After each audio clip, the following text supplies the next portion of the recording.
Hello, hello. Today I'll be showing you guys how to not lose games with Ekko Jungle. And what I mean by that is specifically how to not lose games that are won. Because you and I, we both certainly have had games where at the end of the game we're just like, how did we lose this?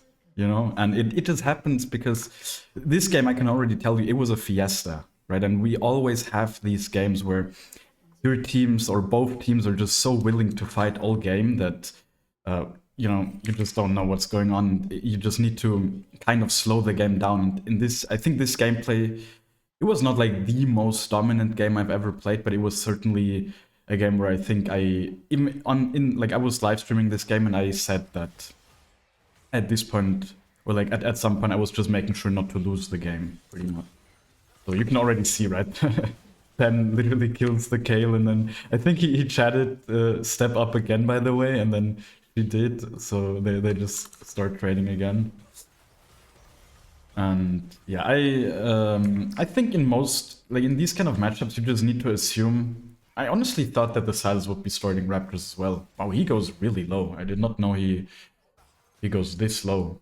I don't know if this guy did something wrong or not. That's good to know for sure for the next time I play this matchup. Feels like you can maybe punish that even. Here, of course, I was a little bit tempted to gank this Kale. You can see I'm kind of pathing because she's just so far up, but at this point she's going into the river. So I decide just jungle. I think full clearing is really... It's just what you need to be doing in 90% of your games. It's basically a guaranteed kill, right? That's the way you need to think about clearing your side. Clearing a side is a guaranteed kill. Here the Yon pings Aurelion just flashed, so you can see me hovering here, waiting for him to come back. You can see Rel is also kind of moving mid, so yeah, we're just going in. He still has his W, of course, so in hindsight, I probably could have kept chasing here. I mean, I'm full HP, I just proc my passive on the Rel and I just run this guy down. The reason I didn't was because I didn't have awareness that this Silas was gonna be top. And it's actually so funny. Shen just wins 1v2. So for sure this Shen, I mean, he was definitely gapping this top. What a champion, actually. That's crazy. Also, side note here, before basing, I cleared the bot side again, because since I didn't recall right away, my tempo was already kind of delayed, and these AoE camps you do clear quite well still with Ekko, even if you don't have any items. So because of that, like this allows me to buy one extra amp tome, which is of course nice. And here you can see, of course, I'm again thinking about going top, but we had this ward pinged, so I knew this was not really gonna be gankable. Now here you can see what I'm doing. I'm just going mid, right? Like I literally have nothing else to do, and this guy is an immobile mage, somewhat immobile, of course. So I'm just walking up behind him and chunking him. I didn't fully commit because I know that he still has his W anyways, so there's no real way for me to kill him, but this just means he has to leave lane, right? This guy was full HP before I ganked him, so he definitely doesn't like that, I'm sure, to just get chunked to almost dying by the jungler. And here, of course, the Kale, you can see, okay, she's not even that close to 6. I thought she was going to be much closer, I guess the 3 deaths. So definitely, of course, I wanted to gank this Kale before level 6, and this Shen, I mean, I knew this guy was a baller by the fact that he already had 4 kills, so yeah, easy free kill, gets me a kill as well.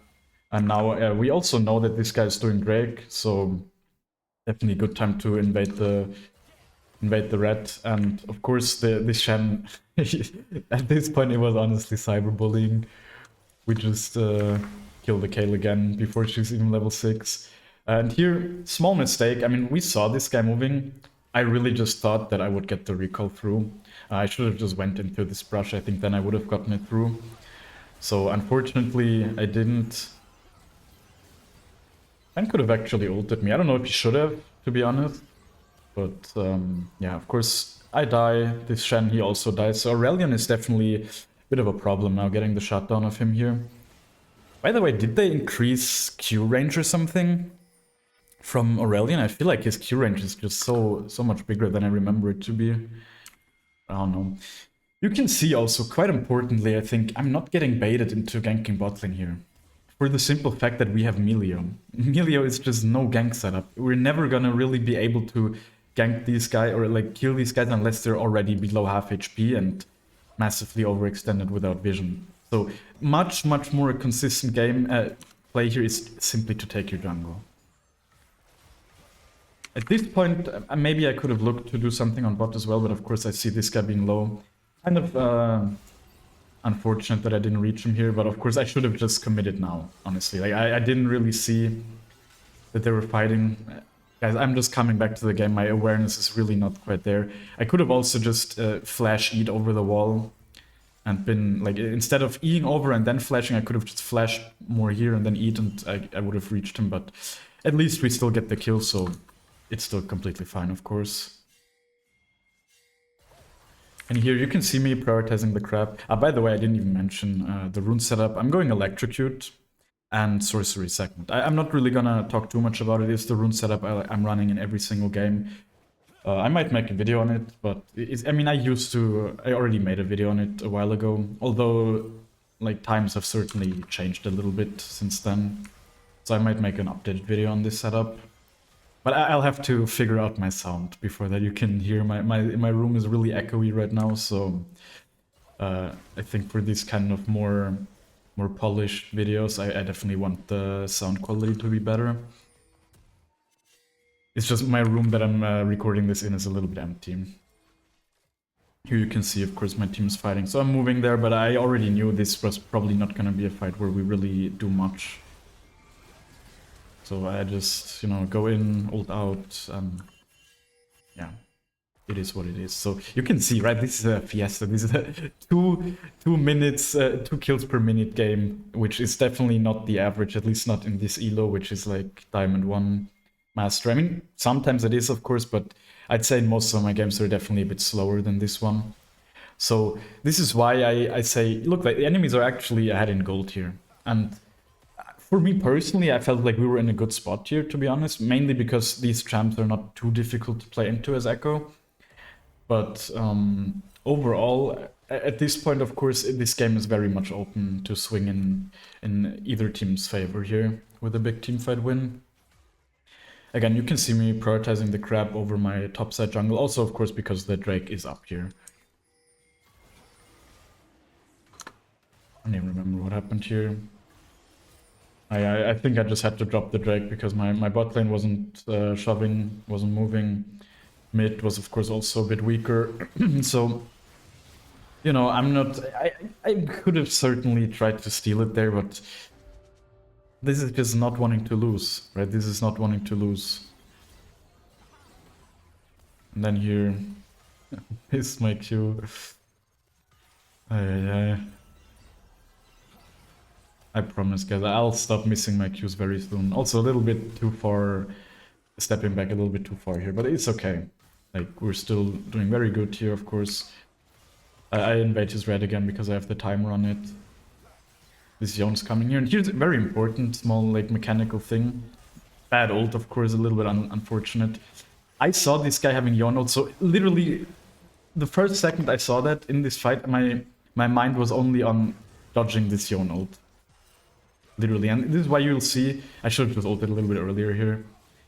I'm not, like, I eat, but I didn't auto-attack because I knew he was gonna ult, of course. Right, so this was like, finally some good awareness by me, honestly. Without that awareness, I think this game, honestly, this might have been one of those smaller moments that definitely could have made this game a lot more difficult. And here I decided not to clear because I just had too much gold and I was already kind of low, no ult. So this is just not a time where you really want to stay on the map. You'd much rather just spend your gold, go to full HP and just be on the map with most items, right? And just clear a little bit faster, all of that good stuff. And of course with these portals anyways, you're just back on the map so quickly. So at this point the game is starting to go into our favor for sure. So this is where the not losing gameplay is really starting to kick in, and one part of that, for example, is to not move mid here. Like this guy is simply overextended. Right? He's simply overextended. He flashes in, I didn't even realize, yeah. So his mistake, right? It's not my job to fix bad mistakes of my team. It's my job to make the next best play, right? Like the only time I move there is if I feel there's a good opportunity. But the next best play is certainly to just kill this guy, get the top tower, and we're happy with that. Now, of course, I can catch the mid wave as well really quick, and I just get the Herald. Team, you can see that the enemy team, they're looking to contest this, and well, this Rel, I don't know what she was on here. She just went in, decided to suicide basically, and yeah, we just get the Herald. This chase was a little bit annoying. I don't know why I didn't take the plant here, to be honest. I think that would have allowed me to reach him. You can see Kayle ulting. I flash in. I thought maybe I could kill him. I mean, it was really close, to be honest. So, yeah, if I had E, I also would have eat over here for sure, but I didn't. Here, you can see, by the way, I was playing this on stream, as I said, so my concentration levels... Honestly, guys, respect the streamers that are good on stream. It really feels like playing with training weights on or something. To read chat and this kind of stuff, it definitely makes the game a little bit harder. Or at least you need to get used to it. I mean, I used to stream a lot more frequently, and back then I remember at some point it just becomes second nature to you, but right now this was my first stream back, and it definitely made me perform much worse than in the games that I just played on my own. Here you can see, I mean, we have Shen ult, so we can definitely fight this. But I'm just playing a little bit patiently here. I'm not really Eing in or anything. And now, of course, the game is very much like... At this point, it really starts where I can say it's about not losing, right? We're really... At here, we got the Drake. And... At this point, you'll see my team just overextends a bunch. Now, we get the Drake. We get the... Now, we don't get the bot tower. I mean, they... I don't know. I mean, we could have moved here, but at the same time, I think, yeah, we have a lot of gold to spend, so... It's fine, like, it's just fine. It's just fine that they die here. It's fine that they die, or they just have to leave. It's as simple as that. I don't think we should look to teamfight here after they just spent all their gold and we have a bunch of gold in our pockets. And we're happy with just leaving here. So these are the kind of... Right, like if we go in there and I die, game's looking very different. The game's very much back for them. And now, yes, it was a little bit unfortunate that the whole team died, but at the same time, it's still in my control, pretty much. Also see Kayle just overextending. I just bought the Magi, so I'm very happy to get the kill. Also nice little mechanic, of course, following her flash with my E. All you really need to do for that is to just buffer it right away in these situations. You'll always follow. It's really not even difficult. It's so obvious that she's gonna flash, and you really just need to buffer your E right away, and you'll always follow it. I don't know, it happens very naturally most of the time. Ada comes on top, of course, so I'll have to move there.